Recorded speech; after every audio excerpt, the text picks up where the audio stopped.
मोदी सरकार के तीसरे कार्यकाल का पहला पूर्ण बजट 23 जुलाई को देश की वित्त मंत्री निर्मला सीतारमण संसद में पेश करेंगी। इस बार के बजट से देश के हर वर्ग को काफी उम्मीदें हैं। दिल्ली में ऑटोमोबाइल मार्केट से जुड़े व्यापारियों को इस बार के बजट से आखिर क्या उम्मीदें हैं और क्या है उनकी मांग, इन्हीं मुद्दों पर एशिया के ऑटोमोबाइल की सबसे बड़ी मार्केट के व्यापारियों ने बजट को लेकर जनतंत्र टीवी से खास बातचीत की है। देखिए रिपोर्ट।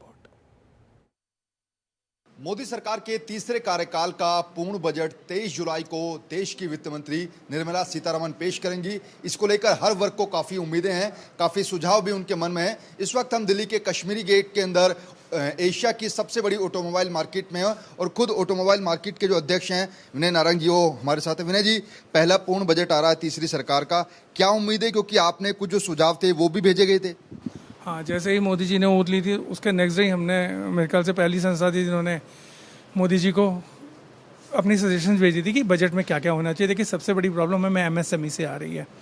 इसका जो पेमेंट स्ट्रक्चर है उसको जीएसटी का जो 180 डेज़ का उस पर ही रखा जाना चाहिए। दूसरी बात, टैक्स हमारी जो आइटम है वो एक जनरल नेसेसिटी की आइटम है जिस पे ये लग्जरी नहीं है। गाड़ी एक आम चीज़ है, बाइक आम चीज़ है, स्कूटर आम चीज़ है, उसको 28 से घटाना चाहिए। ये हमारी सबसे पुरानी डिमांड चल रही है। डीमोनेटाइजेशन हमने झेला, जीएसटी हमने झेल रहे हैं।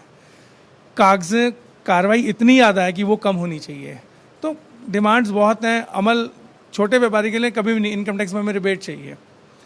और हमारी जो एलोकेशन ऑफ फंड्स है उससे मार्केटों का उत्थान भी होना चाहिए। एलोकेशन ऑफ फंड्स हो नहीं रही है व्यापारी के लिए, मछले व्यापारी के लिए, मीडियम क्लास व्यापारी के लिए सरकार को सोचना चाहिए।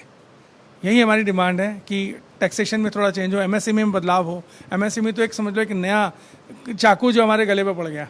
इसके लिए जो मझला व्यापारी है ना, जो मिडिल क्लास व्यापारी है, उसके लिए बहुत दिक्कतें आने वाली हैं, आ रही हैं ऑलरेडी। उसकी भी रिटर्न फाइल करें, मतलब पंगे पे पंगा पड़ता जा रहा है, वो कम होने चाहिए।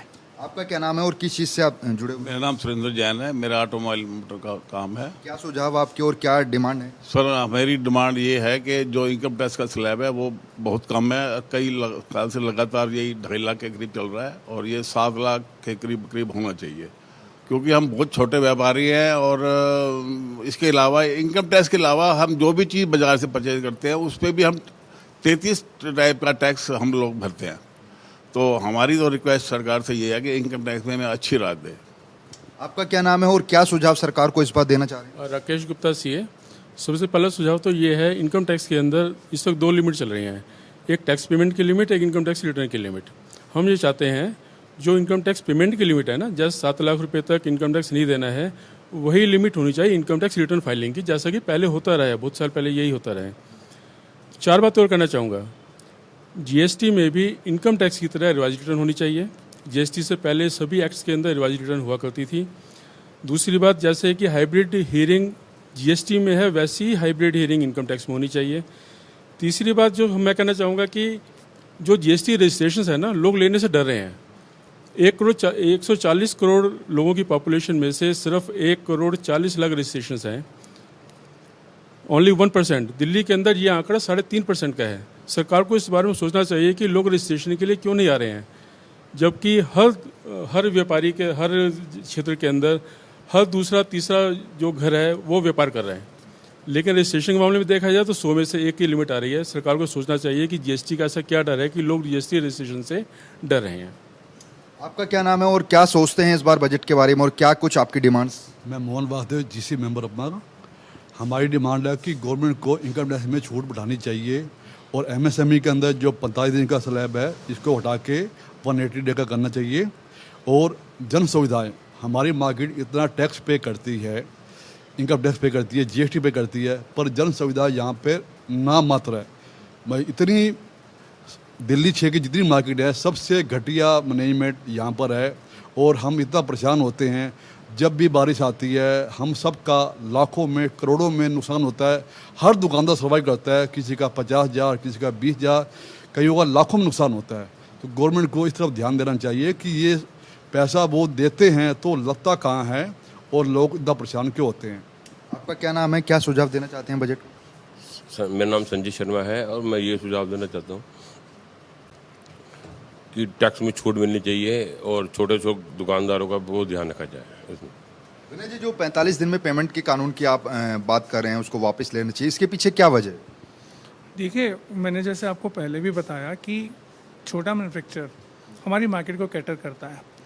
जो बड़ी कंपनीज हैं जैसे मारुति, हुंडई, फोर्ड, जितनी भी गाड़ियाँ हैं, इन्होंने जो मार्केट स्पेयर्स की डिमांड है खुद पकड़ी हुई है, और इनका जो धंधे की फैलावट है, जो बिज़नेस की फैलावट है, वो 100% राइज की है, क्योंकि ये मार्केट प्रोडक्ट, कश्मीरी गेट का प्रोडक्ट, ऑटो पार्ट्स का प्रोडक्ट नहीं बिकने देना चाहते, जो कि अदर देन कंपनी हो।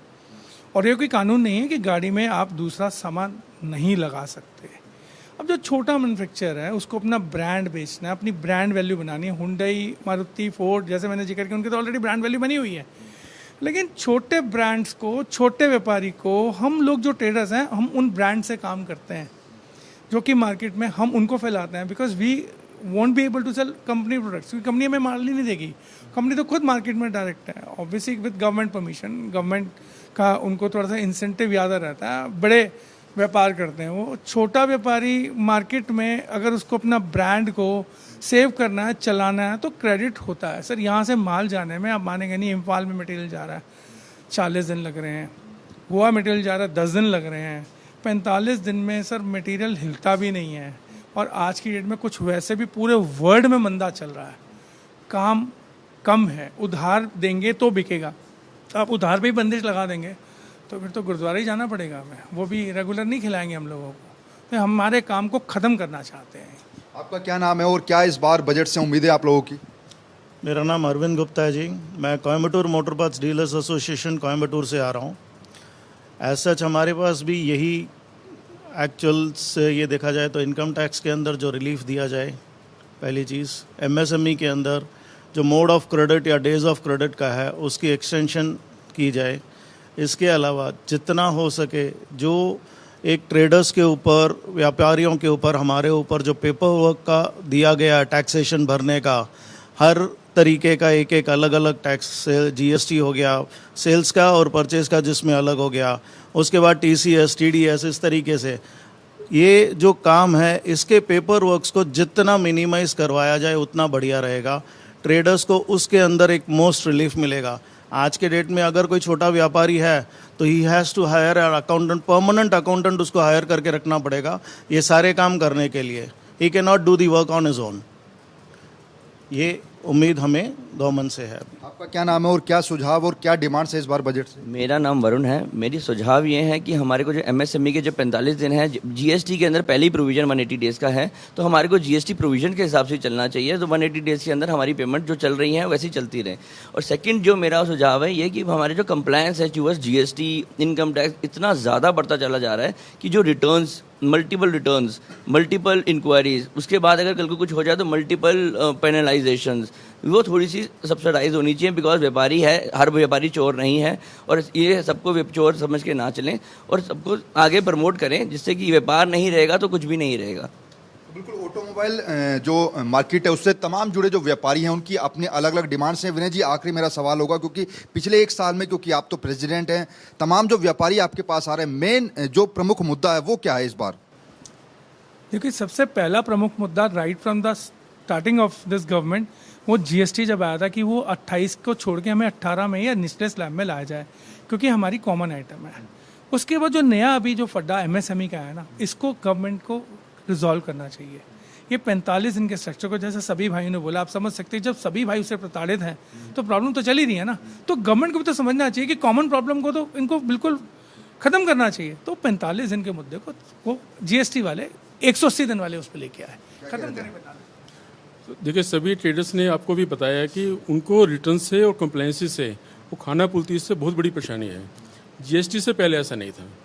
उसकी मेन वजह यह है कि जीएसटी से पहले भी हमारा इनपुट आउटपुट के हिसाब से ही टैक्सेशन होता था, उसको वैट सिस्टम बोला करते थे। लेकिन उस वक्त हमारे पास 3 महीने में 1 रिटर्न जाया करती थी, अब साल में कम से कम 25 रिटर्न जाती हैं, जबकि वही सिस्टम है इनपुट और आउटपुट का। अगर हम जीएसटी में भी दिल्ली, राजस्थान या गुजरात की तरह का वैट सिस्टम अडॉप्ट कर दें, वही रिटर्न हम अडॉप्ट कर दें, तो हमारी परेशानियाँ 80% तो वैसे ही ख़त्म हो जाएंगी। वो रिटर्न सिस्टम हमारा वैसे ही ख़त्म हो जाएगा।